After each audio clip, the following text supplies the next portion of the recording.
am not a fan of this shower head. It gives out really disappointing flow, so I'm going with a higher flow, higher quality shower head, and it looks so good.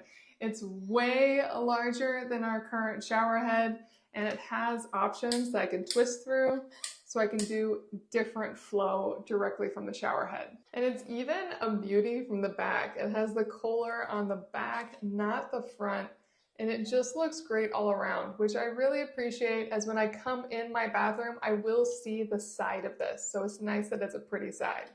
And it has a lot of give, so you can aim where you want it to go with this really great swivel. Now it's really easy to install. I simply hand twist the old shower head off and twist it right on. And now it's in, and I can have it go way up or way down. It has a lot of control. I thought I was gonna need this swivel to control that, but I don't need to. This is just way, way better than the shower head I had before. So here we go. Really nice flow, very inviting. Then it has more of a massage level one.